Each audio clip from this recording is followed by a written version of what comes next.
Hello, today in this video, we are going to discuss the art of sales and the lessons I picked up from a master salesman at the Gandhi market. Now, this Gandhi market is a traditional market which has been in existence for many years. This person that I met runs a very small shop and he's been around here for more than 55 years himself. He's 77. He came here when he was just 22 to support his father. So this is a traditional business, and in every city, tier 1 city, tier 2 city, tier 3 city, you will find such markets where the traditions have been going on, and these people learn. They are some of the best salesmen that you'll find, and he was amongst one of those. So some of the lessons that I picked up from, gems that I picked up from this person, like the moment he starts, he doesn't put any pressure. We'll get into it, but let me start. The relationships matter over transactions. That's the first thing that you learn from these people. We visit this place only once a year, and I go because I'm interested in observing this entire act of sales and the negotiation that goes on. And I observe not just one shop from where my wife is buying, but I observe all the shops that are around, and I notice there are some very interesting conversations that are going around. And the person remembers you. He remembers the kind of products you buy even after 1 year. Everything is very sharply etched in his memory. So he knows the customers pretty well. It's almost like you're visiting a friend or a family member. That's the kind of atmosphere. So relationships over transactions. In fact, the first statement that he made to my wife was, don't worry about it, sister. If you don't like it, that's fine. You don't buy. But just, have a look at what I've got. I've got something latest. And this has just come to me last week. Have a look at it at least. No rush to buy. Who's asking you money? Don't worry about the money. And some kind of such beautiful statements that were made on the way while the sale was happening. And he knows, as I said, the customers. The second piece is he knows his customers very well. He knows the fact that the kind of fabric that my wife would like to buy. He knows the kind of designs that she loves. So this kind of stuff, that understanding at a human level is pretty strong. Today we have AI and all the tools to understand how people are buying. The engines figure out, the platforms figure out your buying patterns, and they throw up products that you are looking around for, or even you talk about, or if you search, they will start showing. But here is a person who in his memory knows you as a human being, and he knows what your everything about you, your family, because we have been visiting them for many years now, and they understand the needs, not just the wants. Wants can be, I just come to buy fabric, but they understand, is there a wedding in the family? Is there something else? Is there a special occasion? Are you buying this for making dresses for the deities that you have at your work, in the temples that you have at your home? What are you buying this all for? They'll try to understand that need, and once they know that, they know. For example, he knows that this fabric, some of the fabric that my wife was buying, she always buys every year to make dresses for the idols that we have of gods in the temple. And so he said, this is for God, so it is a big thing that you are doing. I will also get blessings from this. So, he is actually turning, as he's learning, he keeps on turning his conversation, that it is not just that he's looking for a transaction. He is constantly telling you that he is looking for a relationship. And this is how he starts, and there is no pressure. There is no pressure, but he slowly leads you into the product. This one suits your personality the best. This is really looking good on you. Let me put this aside. This one, this is beautiful piece of fabric. It just come last week. So in a very slow way, he's actually leading you inside the product. And don't rush, but there's no rush.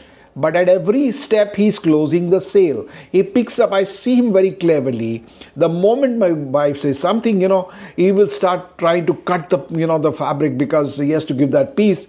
And my wife turns around and says, no, but what's the price? And sister, don't worry about the price. I've never charged you more. If you find anything cheaper anywhere else in this entire market, I will give you this for free of cost. So don't worry about the price. And then he starts, okay, at every step he's closing the sale. He cuts the fabric. He knows once the fabric is cut, the sale is closed. And then the next thing is, let the buyer feel the win always. How do you build a relationship? The buyer has to feel the win. And so he will negotiate. He will negotiate. And he'll come to the extent, where he will also tell you, sister, I'm giving you at this price. This is only a special price for you. This product has just come last week. This is for you that I'm giving you this price. Nobody else you'll find that will get this at this particular price. He's literally making you feel win of the whole thing, because you are like family. I'm giving you at this special price. Building confidence. Like I said, that one statement. The next point is build confidence in the product. The person is confident about his product. He knows how, because for years he's been doing this particular business. He knows the kind of fabric that he's giving. And he says, sister, if you find anything like this, like I told you earlier, anywhere in the market, I will give you this particular cloth free of cost. So he's building confidence out here. And then once all this is done, he will immediately get into packing all this stuff and closing the sale out. So finally, for a salesperson, you need to close. Now, obviously, you will say this doesn't apply to a B2B business. It might work in a B2C or a direct to, you're selling to somebody a small item. I remember when I entered the field of sales and marketing, my first job was selling air curtains. It was almost like, the Eureka Forbes guys, if you remember. You pick up the heavy Eureka Forbes machine and vacuum cleaner, and you visit. Those people were trained to visit door to door. Now, people get offended, when you look at a cold sales call. But imagine as a Eureka Forbes salesperson in those times, this I'm talking of 25, 30 years back, you are picking up that heavy luggage and going door to door. And literally, you are starting a conversation. You have entered somebody's space and you're trying to sell. Those were master salespeople. And this is the kind of sales I'm talking about. But then, how does it change when it becomes B2B? Finally, whether it's B2C or B2B, at the end of it is humans. Relationships matter even now. They matter because finally there's a human being. There is no pressure. There is no this thing. The understanding of the customer, understanding of the pain point, and slowly and gradually leading the person into taking that decision. You're guiding the person, and you need to be the expert. Like this gentleman is an expert on what he is selling, his products, his service. He's very saying. And afterwards, after sales service, very important that it is not just that one transaction. How has he retained over the years this one customer? Once a year, my wife walks into that particular shop in this Gandhi market. But then every year she keeps on going to the very same shop. He has built a relationship over the years. This is important. And whether it's B2C, you don't, or B2B, you don't forget your customer just because you have done the sale. Many people just, moved up, do the sales, pass it on to the delivery teams, and they say, now they take over, or whoever is that other relationship manager. No, you keep that relationship. I have, when I was working on the agency side, I worked with some of the leading brands. Parley Products, one of my leading clients. And, here I was dealing with the marketing head, Praveen Kulkarni. And even till today, now there is no, he's not in Parley Products, but I have a relationship with him. There is a friend that I made. And this is something that I've always told every sales team that I have led in the years. And I have led sales teams, I have trained sales teams, small sales teams, large sales teams. One of the largest integrated marketing companies, the first of its kind, with physical presence in over 120 markets I had built. We had sales teams all over. And the one thing that I always used to tell people is build friends, build friendships. Those are the lasting relationship. Because I've learned this from sales. Everything being equal, what happens? Everything being equal, people buy from a friend. Everything not being so equal, people will still buy from a friend. Why? Because they trust a friend. There is a relationship which is there, and those things are built. Whether you are a B2B or a B2C business, the sales, some processes might change with the advent, some new things of AI, some new things definitely do come in. But this element of a good salesperson, the ability, the steps that I have said, the 9 steps that I have said, I'll repeat all of them once again before I close. So you're the first one: build relationships over transactions. 2, know your customers very well. 3, understand their needs, not just the wants. 4, no pressure, lead them into the product.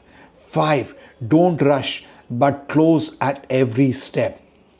6, let the buyer feel a win always. 7, build confidence in the product, and for that you need to have confidence in your own product. 8, once decided, close the sale, lead towards that closing, ask that question about closing the sale, and keep the after sales relationship alive. Build a relationship for life. The customers will move from one company to the other company. Clients will keep on moving. Build your relationship so strong that when they move, they call you for the business, because you have ensured that they have got the win that they were looking for. It's a win-win for both. Build friends. That's my bottom line message that I learned from this Gandhi market, from this particular salesman that I met, and that's what I'm sharing with you. And you too can learn this art of sales. And for a practical example, please, if you're around Gandhi market or any such market, do visit a store and next time observe such master salesmen, and you will learn a lot from them. Thank you. How did you find this video? Do subscribe to my channel, not because I just want you to subscribe. Yes, because I'm sharing a lot of content from my experience that you will find practical and useful in your business, in your life, and for whatever that you are doing. This is going to be useful for you. Share your thoughts in the comments. I'm looking forward to your comments.